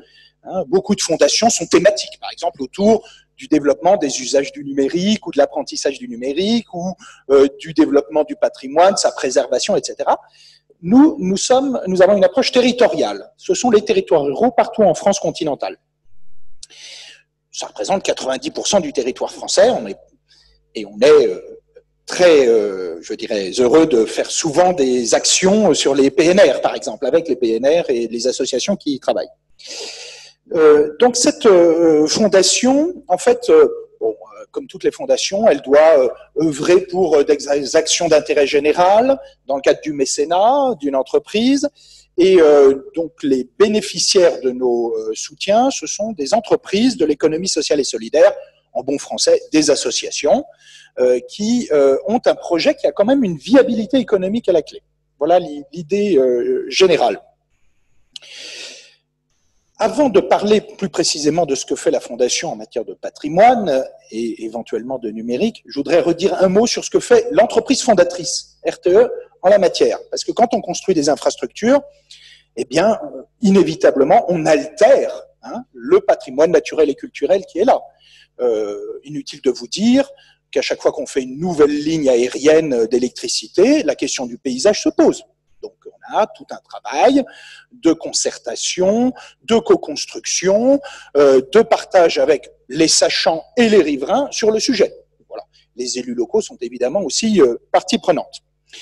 Je voudrais donner quelques exemples quand même de notre valorisation, parce qu'on n'est pas seulement, on ne fait pas qu'altérer le patrimoine, on peut éventuellement le valoriser. D'abord, le patrimoine industriel. Pas loin d'ici, à Saint-Étienne, nous avons fêté l'année dernière les 100 ans de la haute tension en France. Je trouve que la France a un patrimoine industriel électrique considérable, que ça a été un élément de la compétitivité, on dirait, de la souveraineté du pays assez tôt. Et donc, il se trouve que c'est à Saint-Étienne que un certain nombre d'éléments, le premier dispatching, on dirait en français moderne, mais autrefois c'était un simple centre de régulation des flux entre la Loire et le Rhône, la Saône. Voilà, donc c'est là qu'est né un peu le début du réseau. Donc, c'est vrai que pour ces 100 ans-là, dans le cadre de la Cité du Design, l'année dernière, on avait fait une animation numérique autour de notre patrimoine industriel. Ça valait ce que ça valait, on est très en dessous de ce qu'on a vu qui est à la frontière technologique hier, avec des images absolument remarquables, mais enfin ça avait déjà une certain attrait. Je voudrais parler aussi de notre valorisation du patrimoine archéologique que nous trouvons incidemment à l'occasion de nos travaux. Comme tous les aménageurs, lorsque nous trouvons des choses, enfin nous trouvons les entreprises qui travaillent pour nous en réalité, on a fait généralement des sondages avant, on a évidemment recueilli l'avis des sachants et notamment des autorités de l'État qui peuvent nous dire attention, là c'est un terrain sensible. Donc à la suite de tout ça, quand on trouve quelque chose, eh bien, disons-le, il y a 30 ans, on aurait vite fait les choses, on aurait probablement d'ailleurs caché les informations. Aujourd'hui, on n'est plus du tout dans cette approche. On s'arrête, on fait les fouilles nécessaires et si possible, on valorise les résultats. Parce qu'il ne faut pas que le territoire perde la mémoire. C'est ce qu'on disait tout à l'heure. Le numérique, de ce point de vue-là, peut nous aider à garder la mémoire.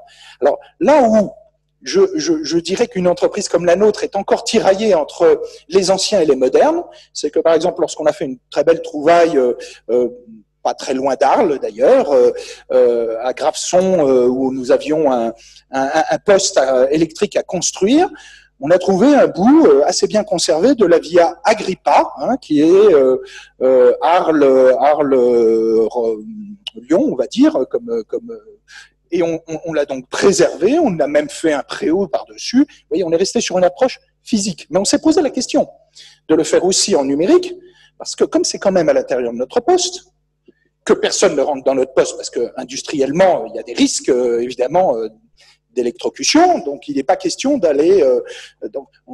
Donc, l'accès est possible, mais rare, et donc on pourrait favoriser l'accès par de l'usage d'outils numériques, par exemple, pour voir ces restes qui sont aujourd'hui valorisés par une fresque, enfin, par des choses beaucoup plus classiques.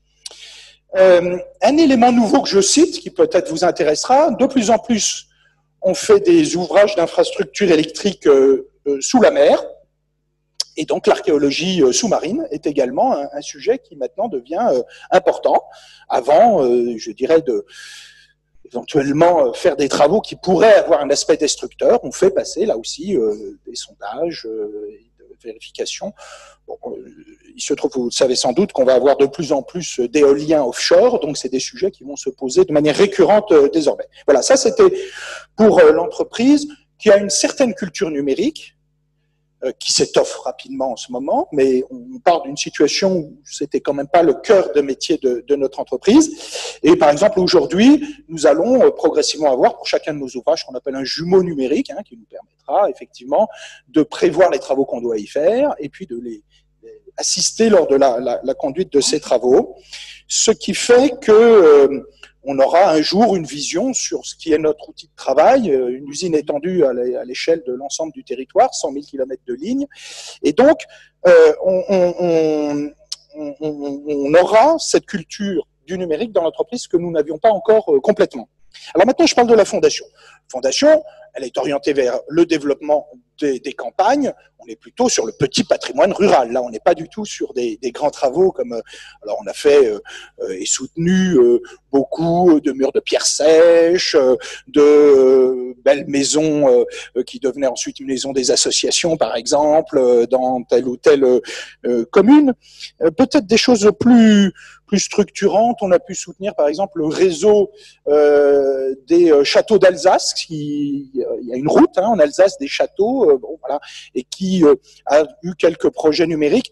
Mais je dirais qu'ils font partie des tâtonnements dont on parlait tout à l'heure, avec parfois, finalement, au bout d'un certain temps, certains abandons de l'outil. Donc, ça, c'est à remotiver, à reconstruire régulièrement. Je voudrais donner un autre exemple. Nous soutenons une association qui s'appelle l'Atelier Paysan, qui, lui, a pour objectif de restaurer les savoir-faire traditionnels autour des outils de l'agriculture, avec un esprit qui n'est pas seulement d'ailleurs culturel, patrimonial, mais qui est de dire, si vous voulez redevenir un agriculteur qui maîtrise ces outils, voilà comment faisait autrefois, et pas seulement autrefois, puisqu'on actualise avec les matériaux nouveaux, etc., comment vous pourriez avoir vos propres outils si vous, ce que vous recherchez, c'est une forme d'autonomie dans votre production, y compris dans la maîtrise de vos outils de production. Voilà. Donc, et là où c'est intéressant, c'est que comme c'est un travail qui veut bénéficier à tous les paysans de France qui le souhaiteraient, là, toutes les données, tous les outils sont effectivement numérisés pour être disponibles partout sur le territoire. Alors, ceci étant dit, comme on soutient des structures de l'économie sociale et solidaire, je disais principalement des associations, nous ne recherchons pas seulement la valorisation économique. L'équilibre économique est quand même un entrant dans les projets que nous soutenons. Néanmoins, nous cherchons aussi des bénéfices sociaux, environnementaux, territoriaux et je dirais même civiques. Un point très important pour nous, c'est que les citoyens, finalement, s'approprient le projet que l'association présente pour contribuer au projet de territoire. Vous voyez, donc nous, on n'est pas du tout des experts techniques. Quand quelqu'un nous présente un projet numérique ou culturel, l'expert, c'est l'association qui nous le présente. Par contre, ce qui nous intéresse, nous, et on a une certaine expertise sur le sujet, c'est justement l'animation auprès des citoyens quand il y a association des citoyens, c'est pas toujours le cas, mais c'est souvent le cas, c'est la coopération et la co-construction avec l'ensemble des acteurs d'un même territoire pour concourir au projet du territoire. Et effectivement, on cherche des co-bénéfices, c'est-à-dire optimiser l'emploi, soyons objectifs et concrets, optimiser l'emploi sur le terrain, favoriser l'impact environnemental en essayant d'éviter un certain nombre d'inconvénients de certains modes de développement économique. D'ailleurs, spontanément, je dois dire, les projets qui nous arrivent ont tous une dimension environnementale. Vous me laissez une minute encore pour conclure? D'accord. Donc, moi, je voudrais maintenant vous donner les 4 ou 5 pistes sur lesquelles on va travailler, mais d'une phrase à chaque fois. Nous cherchons effectivement une appropriation plus large par les citoyens des territoires ruraux de leur patrimoine à travers le numérique. Ça, c'est vraiment une piste qui nous intéresse beaucoup. Nous aimerions travailler, par exemple, sur alors pour le coup, des outils numériques qui permettraient de mieux interpréter le paysage, parce que pour nous, il nous semble que c'est un élément du patrimoine sur lequel il y a beaucoup à faire encore, pour le voir à travers le temps évoluer, à travers les saisons, et puis aussi parce que alors, ça permet de faire des simulations aussi d'aménagement. Nous aimerions aussi, par exemple, soutenir... On a beaucoup soutenu tout ce qui est spectacle vivant itinérant sur les territoires ruraux. Il y a une dimension numérique dans la scénographie qui commence à monter, mais il y a rarement du lien avec le patrimoine dans les communes où ces spectacles sont présentés. Donc on aimerait travailler par exemple sur cette articulation patrimoine rural, local et spectacle itinérant. On aimerait travailler aussi avec des tiers-lieux et des Fab Labs. Excusez-moi de ces termes peut-être un peu, mais c'est des lieux donc où on peut co-construire et travailler avec différentes disciplines, avec des ressources locales, et où on peut produire. Et donc on aimerait notamment d'abord avoir une phase d'apprentissage du numérique, parce qu'on pense que dans les territoires ruraux, mais des opérateurs comme Orange y contribuent déjà depuis longtemps, il est important de s'approprier et d'apprendre les outils numériques, et puis de là, avoir appris de produire. Et on en parle pas mal aujourd'hui avec ce qui nous arrive, la Covid. Il est important qu'on retrouve une dimension de production dans des territoires ruraux moins concentrés dans les métropoles. Et puis, il y a quand même un dernier axe qui est la coopération entre l'urbain et le rural. Nous, on est plutôt low-tech, spontanément en termes de culture, on n'est pas des spécialistes du numérique. Néanmoins, il y a du bon à prendre dans ce qui se fait, notamment en milieu rural. Moi, j'ai noté aujourd'hui, après les visites qu'on a fait hier sur le patrimoine du Puy, qu'en gros, on était aujourd'hui au niveau du Festival des Lumières de Lyon. Hein. Donc, ce qui était avant, je dirais, il y a 10 ans, une rareté, maintenant, dans une ville moyenne, est possible, évidemment, à condition qu'il y ait une volonté. Et demain, peut-être que par cet effet de diffusion, nous pourrons avoir des produits de cette qualité qui sera disponible en milieu rural. Voilà. Merci beaucoup Frédéric. Merci pour l'ouverture de ces pistes et ces appels quelque part à des coopérations avec la Fondation RTE. D'un mot, Christian Morizard, je voudrais vous donner le mot de la fin. Quelle est la place du numérique dans le plan Marshall pour le tourisme aujourd'hui?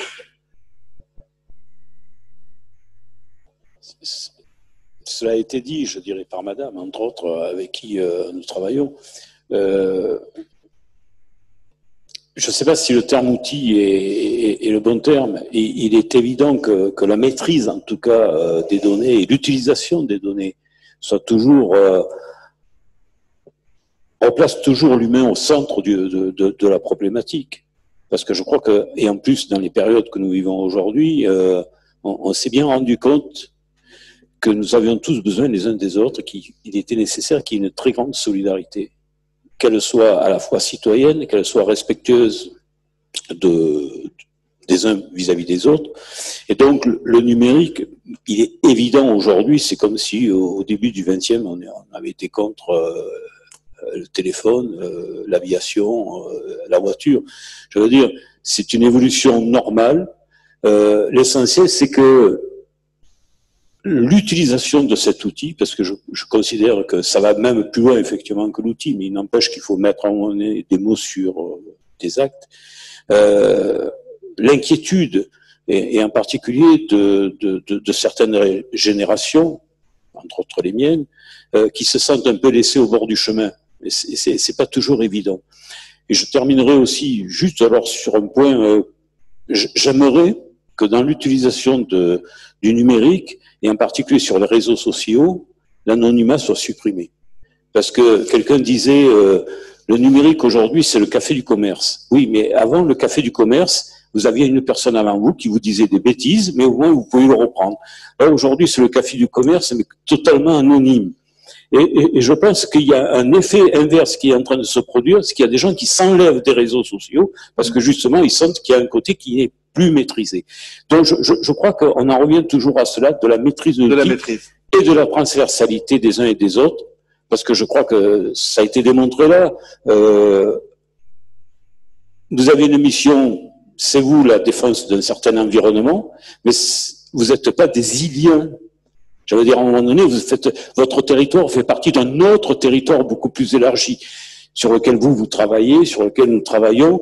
Et effectivement, il n'y a pas de petite ou grande association de défense du patrimoine. Je crois que c'est très important, cette notion, se respecter les uns les autres et travailler en transversalité. Merci beaucoup. On applaudit nos panélistes. Je vous invite à regagner vos places au premier rang. Et je vais accueillir sans tarder Abla Benilout Fauché, donc qui est chef de la mission de la stratégie de la prospective du numérique au Centre des Monuments Nationaux, que je vous invite à applaudir pendant qu'elle me rejoint ici. Voilà, ici. Non, ici, là. C'est bien, bien dans l'axe pour nos amis qui sont sur Internet. Et nous allons aller chercher tout de suite Agnès Alfandary, qui devait être avec nous ce matin, mais voilà, qui a été empêchée et qui est avec nous par les joies du numérique pour le coup. Donc, on va faire un petit test, hein, puisque du coup, il a fallu improviser. Est-ce que vous pouvez nous dire un mot, Agnès? Bonjour à toutes et tous. Ah ben, on vous entend parfaitement. C'est formidable. Formidable. Parfait. Navré de ne pas être avec vous physiquement. Donc, on va commencer avec Abla. Agnès, normalement, comme vous êtes orientée, vous devez voir l'écran qui est derrière moi. Donc, normalement, on va y arriver. On commence par le film Non, je vais commencer par l'image. Eh ben, voilà. Bonjour à tous. Donc, je peux enlever mon masque, ce qui est merveilleux.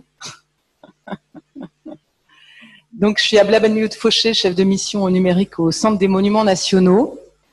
Le Centre des Monuments Nationaux, pour ceux qui ne nous connaissent pas, donc on est le premier opérateur culturel en France, avec en temps normal, mais si j'ose plus tellement parler de temps normal, on accueille 10 millions de visiteurs par an. Et on a trois missions principales. Une mission de conservation et de restauration de nos 100 monuments. Une mission d'accueil des publics, donc billetterie, boutique, médiation. Et une troisième mission de valorisation. Ici en Auvergne, donc, on est représenté par Lionel Arnaud, qui est ici présent. Donc on a 35 administrateurs dans toute la France. Et on administre en particulier le parcours de la cathédrale du Puy, que j'ai découvert hier soir. Et je tiens vraiment à dire, enfin, j'ai fait tout le parcours, que j'ai été vraiment éblouie. Alors même si c'était une visite nocturne, mais voilà, c'était une très belle découverte pour moi. Et j'étais aussi vraiment impressionnée par l'initiative du département, de la région, en fait, de mise en valeur de ce patrimoine qui est absolument exceptionnel. Donc, je vous ai présenté le Centre des Monuments Nationaux. Donc là, j'avais pris l'image du Mont-Saint-Michel, parce qu'on a des monuments qui sont très connus, comme le Mont-Saint-Michel, l'Arc de Triomphe, le Panthéon, et puis on a des trésors cachés à révéler partout en France.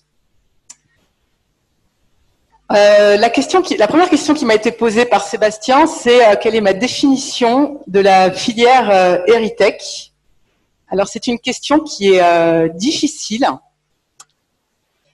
Difficile parce que déjà il y a une définition qui est difficile de l'Heritech, puisqu'on a vu émerger depuis plusieurs années maintenant des acteurs qui font référence à un niveau international sur la conservation du patrimoine, et la numérisation en particulier, et puis aussi sur la médiation, l'expérience de visite. Et c'est des acteurs qui sont un peu hybrides parce qu'ils se nourrissent en fait d'un terreau qui est exceptionnel en France et dont on peut être vraiment fier, d'expertise dans les jeux vidéo, l'animation, la production audiovisuelle, la numérisation, le tourisme. Donc c'est difficilement classable en fait, c'est protéiforme, hybride. Et donc on a vu émerger ces acteurs au service de la conservation et de l'expérience des publics.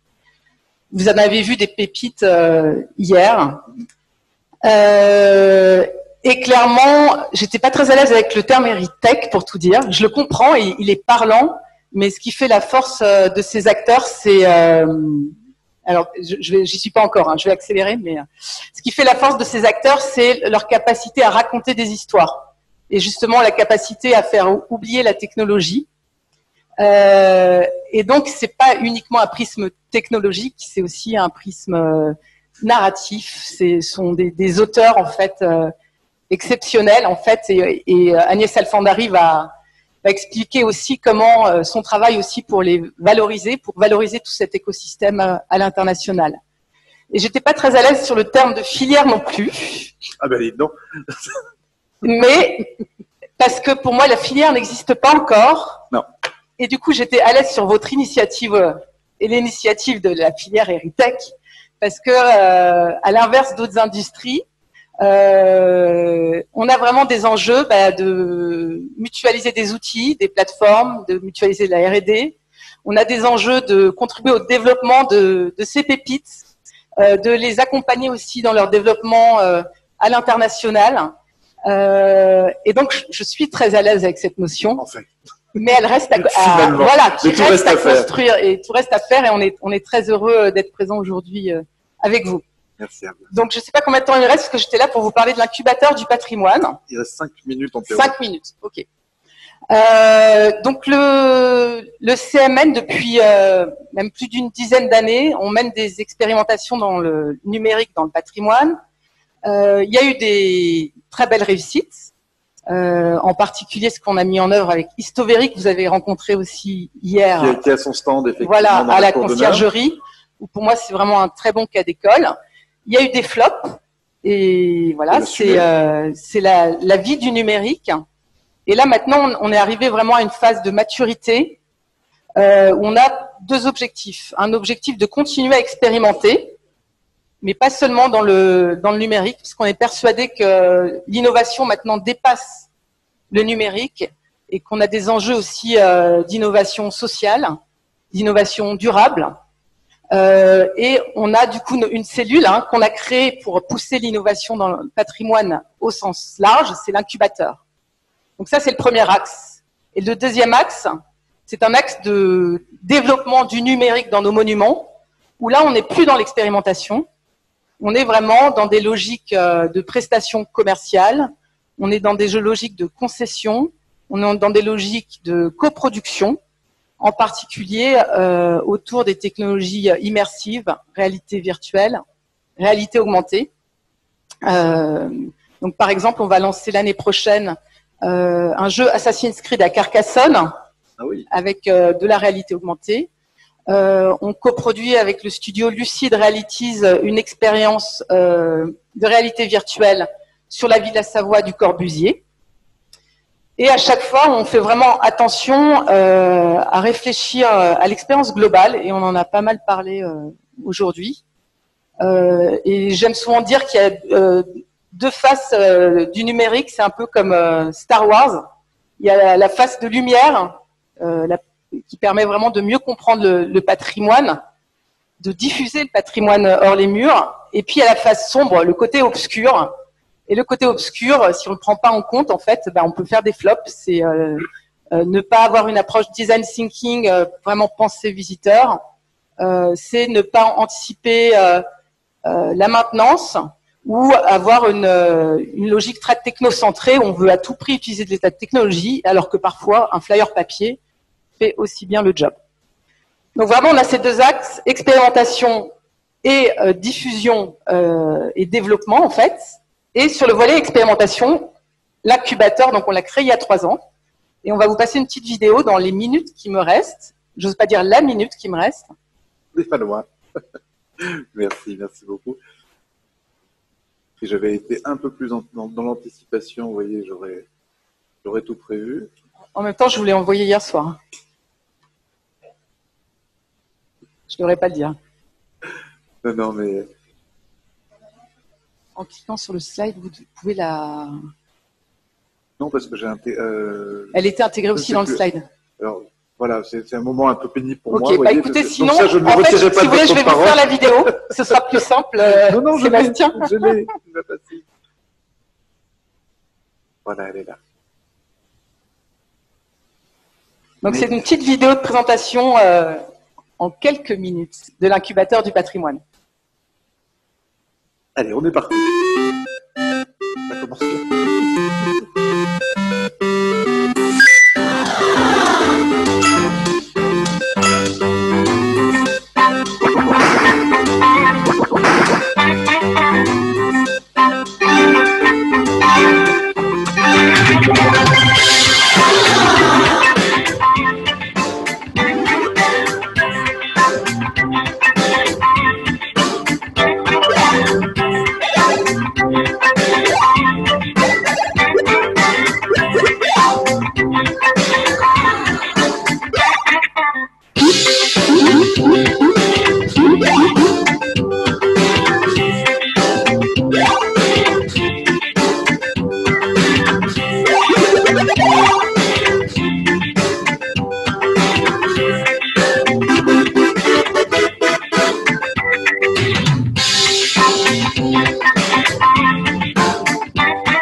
trouve? C'est combien de startups, combien de promotions? Alors, on reçoit à peu près 80 candidatures par an. Donc, on a une promotion par an. Et on accueille entre 5 et 8 startups par an. D'accord. Voilà. Donc, il me reste un peu de temps ou pas? 1 minute. 1 minute. La petite dernière. La petite dernière. Donc, vous pouvez peut-être remonter. Je vais donner quelques exemples. Donc, Askmona, donc qui propose en fait des chatbots basés sur des briques aussi d'intelligence artificielle pour gérer en fait toutes les questions d'infos pratiques qui engorgent en fait nos standards dans nos monuments. Donc l'idée c'est vraiment de dégager du temps auprès des agents grâce à ce chatbot pour leur permettre en fait de passer plus de temps sur des tâches à plus de valeur ajoutée. Donc on comptait lancer donc on a fait une expérimentation avec eux et on comptait lancer un marché cette année. Puis le virus dont je n'ose plus prononcer le nom tellement on l'entend nous est tombé dessus et donc on l'a mis en suspens. Mais c'est quelque chose qui nous tient à cœur. Et je voulais terminer sur un deuxième exemple. Juste après. Non, alors celui-là, on va le passer parce que je ne vais pas avoir le temps. Sherlock? Alors non. Voilà, celui-ci. Donc, on a travaillé avec un studio qui s'appelle Haken, qui a une démarche vraiment très sensible d'intégration du numérique dans les monuments. Ça rejoint un peu ce que vous avez vu hier avec Volvicomte sur un parti pris d'immersion sonore qui du coup permet vraiment une expérience sensible dans le monument. Et donc là l'idée c'est que donc le visiteur, donc c'est dans une des tours du château de Versailles, s'installe sur ce mobilier qui est en bois, donc qui est chaud, et navigue en fait dans l'expérience sonore via le toucher en touchant en fait l'accoudoir de ce fauteuil en fait connecté. Et donc on croit aussi beaucoup à de nouvelles expériences qui sortent un peu du cadre, avec vraiment et quand le numérique en fait arrive à créer de l'émotion. Et voilà, c'est un bon cas d'école avec de l'ensemble des sens. Voilà, tout à fait. Super, j'ai montré effectivement les startups qui sont sorties de la promotion. Voilà, retenez ces noms-là, hein, Wintual qui nous vient de PACA, notamment, qui nous a emmené au CES. Merci beaucoup pour ce partage. Abla, vous restez avec nous. On va accueillir, on applaudit Abla, s'il vous plaît, évidemment. Merci. On va accueillir donc Agnès à distance avec nous. Merci de votre patience, Agnès. On a un petit peu de retard sur l'horaire initial, mais tout va bien. On est ravis de vous avoir avec nous. Donc, Abla disait qu'elle était sceptique au départ sur la notion de filière parce que de fait, elle n'existe pas. Sauf que cette filière qui n'existe pas, vous en faites déjà la promotion à l'international. Racontez-nous. Alors, si vous voulez bien peut-être projeter les slides ou les partager. Je vais juste, bonjour à toutes et tous, pardon encore une fois de ne pas être présente physiquement, j'aurais adoré. Juste un petit mot sur l'Institut français très rapidement, dont je suis la directrice du département numérique. Donc l'Institut français, c'est un établissement public qui travaille sous la tutelle du ministère des Affaires étrangères et du ministère de la Culture et qui promeut la culture française à l'international. On peut faire défiler les 4 premières slides rapidement. Ce travail de promotion, on le fait en lien avec l'ensemble de ce qu'on appelle le réseau diplomatique français à l'étranger. Donc, c'est tous les services culturels, des ambassades, des consulats, les instituts français et les alliances françaises dans le monde.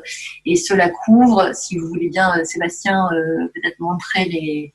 Donc ça, c'était juste pour évoquer l'international. On peut passer aux 2 slides suivants qui illustrent les secteurs fort nombreux que l'on couvre. Donc le cinéma, le spectacle vivant, les saisons croisées, les programmes de résidence. Et sur la slide sur la slide suivante, le débat d'idées, l'architecture, la promotion du français et le numérique. Et c'est ce dont je vais parler évidemment un peu plus précisément, puisque c'est ce dont notre département s'occupe. Alors très très rapidement, on peut faire défiler toutes ces slides qui vous montrent un peu le champ des sujets numériques que l'on couvre, les réalités virtuelles, l'art numérique, le spectacle vivant qui hybride aussi, le livre innovant, c'est la slide suivante, tout ce qui concerne le transmédia, donc la web documentaire, fiction pour le web, le jeu vidéo, une industrie pour le coup bien organisée en filière, tout ce qui concerne les expériences immersives, l'éducation numérique, l'éducation artistique et culturelle, et enfin le sujet qui nous occupe plus particulièrement, et peut-être vous reconnaîtrez un objet et une société qui a été citée à l'instant, donc tout ce qui concerne les outils de médiation et plus largement donc ce qu'on a appelé la médiation numérique et l'innovation culturelle. Alors, très concrètement, sur ce sujet, nous venons de mener une initiative qui est ce catalogue que vous voyez à l'écran, qui est destiné à nos collègues à l'étranger et qui fait effectivement la promotion d'un ensemble de savoir-faire français dans ce domaine. On a en fait saisi un peu une double opportunité, un double fait, on va dire, qui est qu'à la fois la France est très très identifiée à l'étranger du fait de sa culture patrimoniale, touristique, de son histoire patrimoniale, culturelle et touristique. Lorsque des grands projets de développement culturel et touristique s'organisent, se montent à l'étranger, il n'est pas rare, il est même très très fréquent que les gouvernements ou les porteurs de projets publics ou privés se tournent vers des acteurs français pour du conseil. Moi, j'ai travaillé de longues années au musée du Louvre, notamment. On était continuellement sollicités sur ces sujets-là, et c'est le cas du CMN également, sur la mise en tourisme, la formation des équipes, quels sont les métiers qui sont nécessaires à la mise en œuvre de ces projets. Ce que l'on souhaite faire au travers de ce catalogue, c'est de montrer que derrière ces grandes institutions, publiques notamment et privées parfois, existe aussi tout un écosystème d'expertise et de savoir-faire privé qui rentre aussi dans l'organisation et la mise en œuvre de ces projets.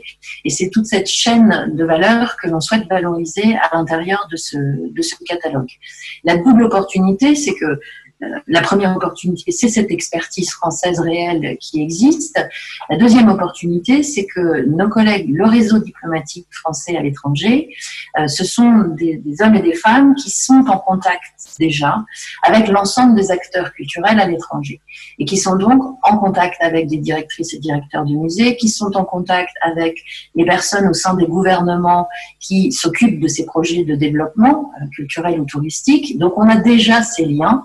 Et l'idée, c'est vraiment de profiter de ce maillage et de ce réseau existant pour, d'une certaine manière, mettre sous le nez de ces personnes cette expertise française qui est peut-être un petit peu moins identifiée que ne le sont le Mont-Saint-Michel ou le musée du Louvre.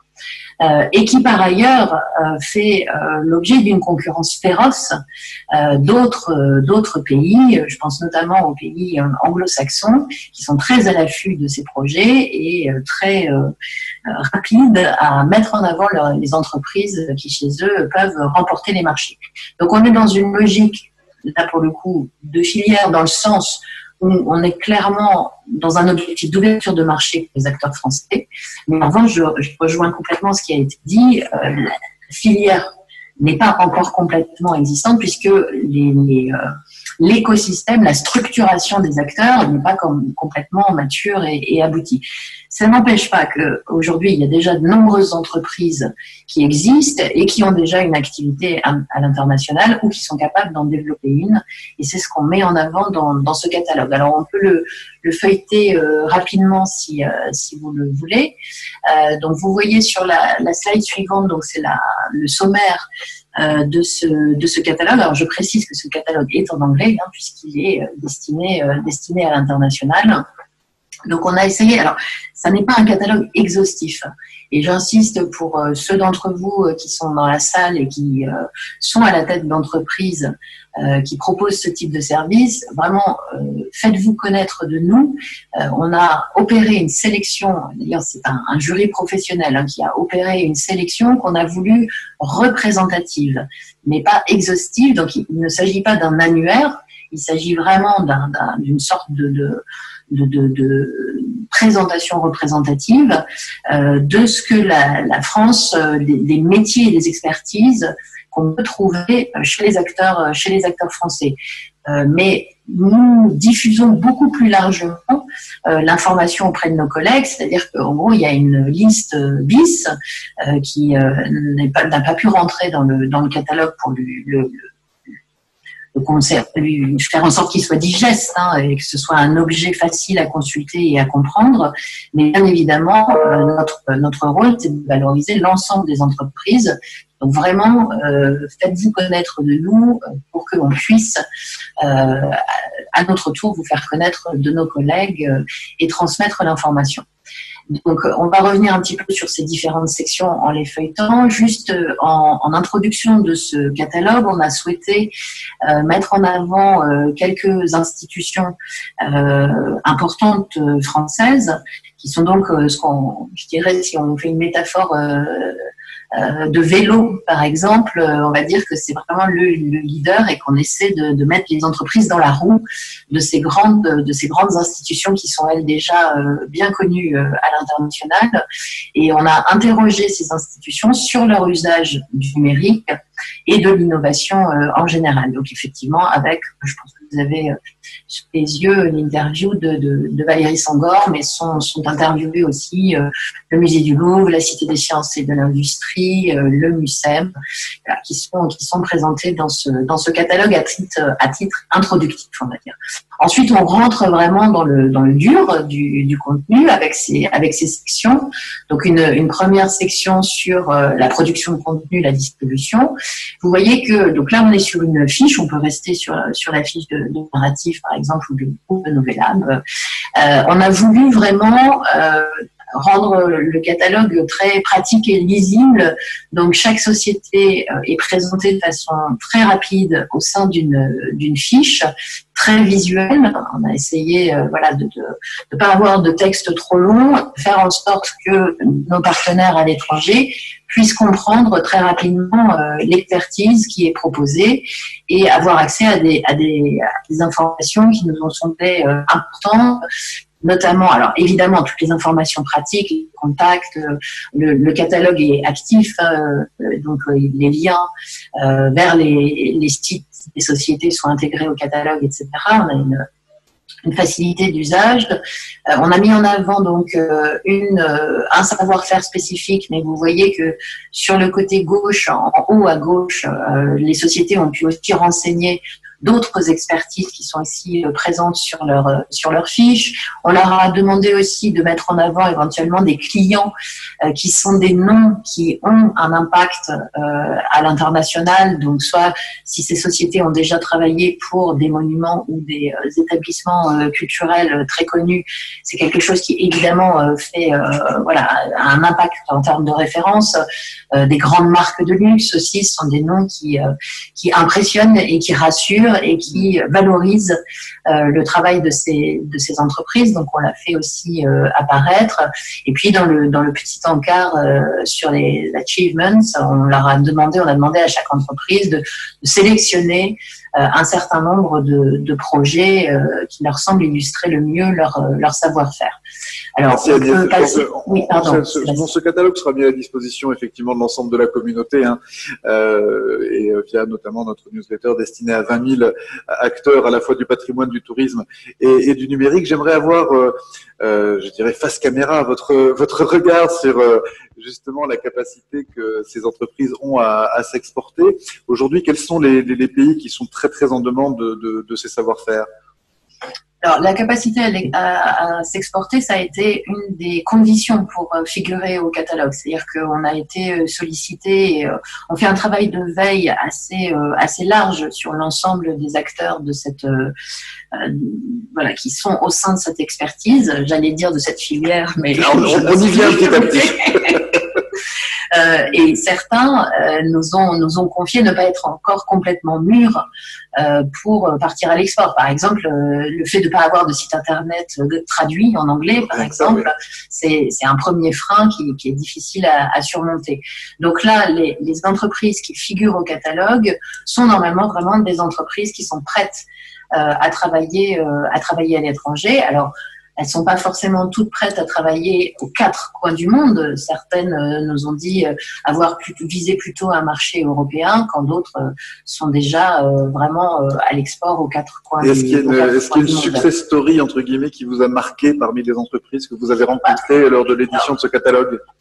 Ce qu'on sait, pour répondre à votre question précédente sur les régions du monde où on sent un intérêt très fort et surtout des politiques de développement culturel et touristique. Alors, c'est évidemment les régions du Golfe. Ça, je n'apprends rien à personne, puisque on a tous suivi depuis des années les travaux assez gigantesques du Qatar, d'Abu Dhabi, etc. Voilà, qui ont vraiment des politiques après pétrole très tournées vers le tourisme et la culture, et donc où les Français ont excusez-moi, était particulièrement présent, mais c'est aussi ce qui nous a permis d'identifier que les institutions étaient très présentes, mais que les professionnels privés n'étaient pas toujours identifiés, puisque quand je vous parlais de la concurrence avec les Anglais notamment ou les Américains, c'est à l'occasion de ce type de projet qu'on a pu constater que on était très bien identifiés pour avoir du conseil sur, par exemple, la construction du bâtiment, mais quand il s'agissait de réaliser le site internet du musée en question, c'était pas toujours à la porte des entreprises françaises qu'on allait toquer, et c'est ça qu'on veut changer pour montrer que ces savoir-faire sont présents chez nous, qu'on a vraiment tout l'écosystème complet, valorisable et utilisable dans le cadre de ces projets. En Asie aussi, c'est une autre région du monde où on a constaté des politiques culturelles très avancées, ou en tout cas de développement de musées.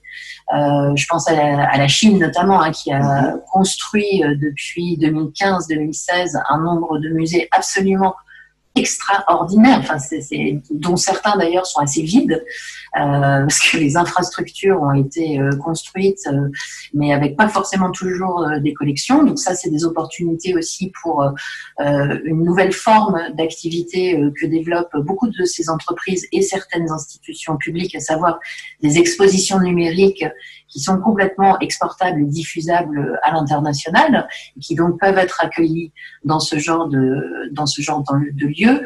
On a passé un petit peu rapidement une première slide là sur ce que propose par exemple Lucid Reality, si vous voulez revenir un tout petit peu en arrière dans les slides. Et voilà, ça ce sont en l'occurrence, il s'agit d'un programme sur Monet, mais c'est des expériences qui peuvent être installées dans des lieux pour lesquels, en tout cas, nous, on cherche des lieux à l'étranger qui sont en capacité d'accueillir ce type de projet. Donc voilà, il y a plusieurs pays en Asie qui sont assez intéressés et actifs sur ce type de stratégie de développement culturel. C'est vrai aussi d'une partie de l'Amérique du Sud. Je ne vais pas être trop longue, mais en tout cas, on est certain que... Elle s'exporte déjà, et on a peut-être intérêt rapidement à s'appuyer sur elle aussi pour travailler nos propres patrimoines, avant que cette valeur ajoutée finalement ne profite à d'autres territoires. Mais là, c'est le côté cloche-merle. Merci beaucoup Agnès Alfandari. Merci beaucoup à Blaben Miloud Fauché. Cédric O n'a pas pu être avec nous, y compris à distance, pour des raisons effectivement indépendantes de sa volonté. De fait, quand on est en charge de la V2, voire de la V3 de Stop Covid, la vie devient tout de suite un peu plus compliquée.